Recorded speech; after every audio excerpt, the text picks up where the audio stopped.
জাতীয় আন্তর্জাতিক যেই স্বীকৃতির ব্যাপার আছে এগুলো আসলে ডক্টর মোহাম্মদ ইউনূস ছাড়া পসিবল হবে না। তো সবার একটা কমন কথা ছিল উনি আসবেন না, কারণ উনি সবসময় পলিটিক্যালি থেকে রিফিউজ করেছেন, দূরে থাকতে চেয়েছেন। স্যার যখন সার্জারিতে ঢোকার আগে হচ্ছে কথা হয়, যখন শেখ হাসিনা পালিয়ে গেল সন্ধ্যায়, স্যারের কিছু কনসার্ন ছিল, সেগুলো আমরা ডিসকাস করি যে এটা আবার ১/১১ মতো একটা সরকার হবে কিনা। এটা কোনো কালেকটিভ ডিসিশন এরকম ছিল না, এমন না যে আমরা মিটিং করে ডিসিশন নিয়েছি যে ডক্টর ইউনূসকে প্রধান উপদেষ্টা বানানো হবে বা এরকম কিছু। তখন আমার মূলত যোগাযোগ হয় ইয়ার সাথে, যে যোগাযোগ হচ্ছিল আমেরিকান এম্বাসির কয়েকজনের সাথে। এর পাশাপাশি হচ্ছে সাবেক ছাত্রদলের এক বড় ভাই আছেন শামীম ভাই, উনি মিরপুরে অর্গানাইজার হিসেবে খুব ভালো ভূমিকা পালন করছিলেন। তো ওনার সাথে আমার যোগাযোগ হচ্ছিল। উনি মূলত ওনার যোগাযোগটা ছিল মূলত মুশফিকুল ফজল আনসারি ওনাদের সাথে আর কি। তো ওনার মাধ্যমে আমার ডক্টর আলী রিয়াজ, তারপর হচ্ছে বদির আলম মজুমদার স্যারদের সাথে যোগাযোগ হয়। ওনাদের সাথে আমি কথা বলি। ১ তারিখ যখন আমরা আমাদেরকে ডিবি থেকে ছেড়ে দেওয়া হয়, সেদিন প্রাথমিক কথা হয়, কিন্তু ২ তারিখ মূলত আসল কথাবার্তা শুরু হয়। ওনাদের সাথে কথা বলে এবং ওনাদেরকে তখন আমি জিজ্ঞেস করছিলাম যে ডক্টর মোহাম্মদ ইউনূস কি আসবেন কিনা যদি আমরা আহ্বান করি। তো সবার একটা কমন কথা ছিল উনি আসবেন না, কারণ ওনাকে এর আগেও তো অনেকবার চেষ্টা হয়েছে আহ্বান করার। ওই ২৪-এর নির্বাচনের আগেও একটা আলোচনা ছিল, এবং এর আগেও ১৯ সালের দিকে একটা আলোচনা ছিল। এর আগেও যখন তত্ত্বাবধায়ক সরকার ছিল তখনও ওনাকে আনার চেষ্টা করা হয়েছিল, বাট উনি সবসময় পলিটিক্যালি থেকে রিফিউজ করেছেন, দূরে থাকতে চেয়েছেন। তো আলী রিয়াজ স্যারও আমাকে বললেন, বদিউল আলম মজুমদার স্যারও বললেন যে উনি আসবেন না। আরও যাদের সাথে কথা হচ্ছিল উনি রাজি হবেন না, এই ধরনের একটা কথা ছিল। বাট আমি সরাসরি ওনার সাথেই কথা বলতে চাই, এবং তখন হচ্ছে শামীম ভাই আমাকে ওনার বর্তমান যে এপিএস সাব্বির ভাইয়ের নাম্বার দেন। তো সাব্বির ভাইয়ের সাথে যোগাযোগ করার পর সাব্বির ভাই আমাকে বলেন যে আমি তো স্যারের সাথে নাই। তো স্যারের সাথে মঈন চৌধুরী নামের একজন তখন স্যারের প্রাইভেট সেক্রেটারি হিসেবে কাজ করছিলেন। তো সাব্বির ভাই আমাকে মঈন চৌধুরীর নাম্বার দেন। মঈন চৌধুরীর সাথে আমি যোগাযোগ করি ২ তারিখ কি ৩ তারিখ হবে, এবং ওনার সাথে আমার কথা হয়। এবং উনি তখন বলছিলেন যে স্যারের একটা ছোটো সার্জারি আছে। স্যার তখন ফ্রান্সে ছিলেন। তো সার্জারি আছে, এবং পরবর্তীতে আমি ওনাকে মেসেজগুলো ক্লিয়ার করার চেষ্টা করি যে আমরা চাচ্ছি এমনটা।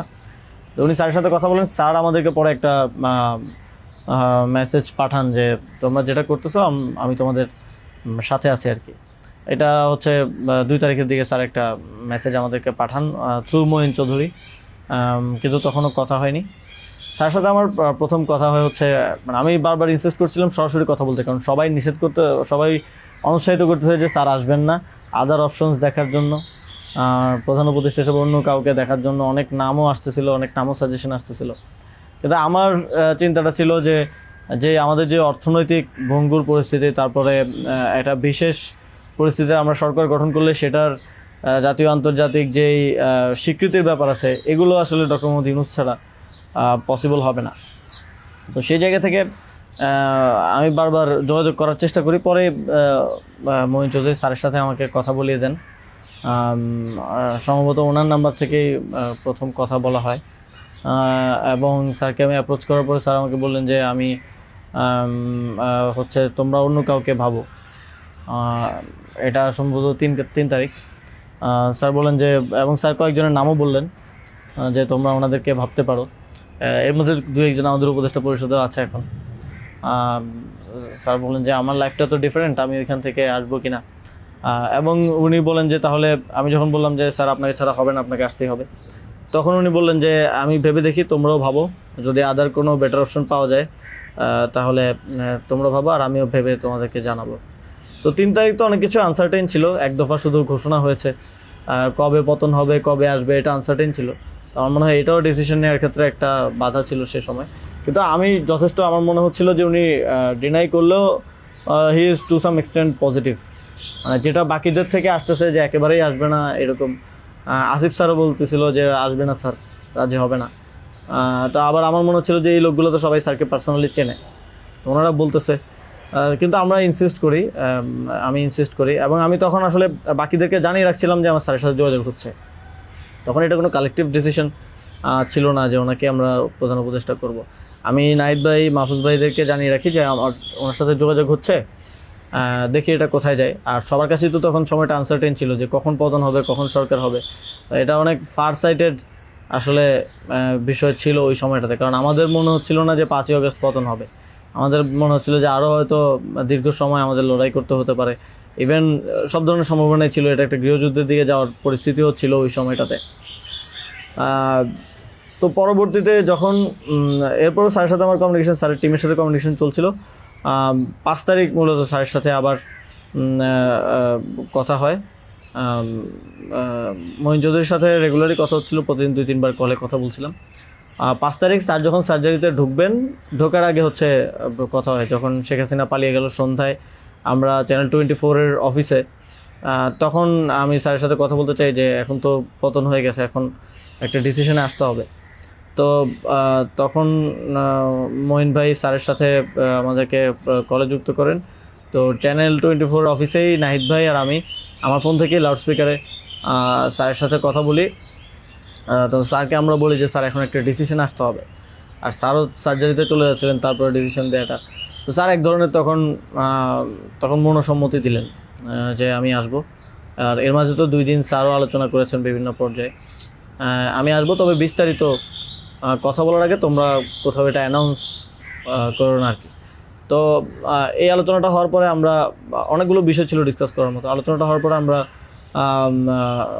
চ্যানেল 24-এর অফিসে প্রেস ব্রিফিংটা করি সেদিন রাতে, এবং সরকারের রূপরেখাটা কী হবে সেখানে ঘোষণা করি, একটা অন্তর্বর্তীকালীন জাতীয় সরকার ঘোষণার কথা বলি। এছাড়াও আরও রূপরেখাগুলো বলি যে রাজনৈতিক অংশগ্রহণ, তারপর সিভিল সোসাইটি, তারপরে অভ্যুত্থানের নেতৃত্বের অংশগ্রহণ, এই পলিসিগুলো আমরা সেখানে ঘোষণা করি। স্যারের নামটা ঘোষণা করা হয়নি। সেদিন রাতে স্যারের সাথে আবার চূড়ান্ত কথা হয়, রাতের আনুমানিক 12:30 থেকে 2টা-2:30 পর্যন্ত প্রায় 2 ঘন্টা স্যারের সাথে নাহিদ ভাই আর আমার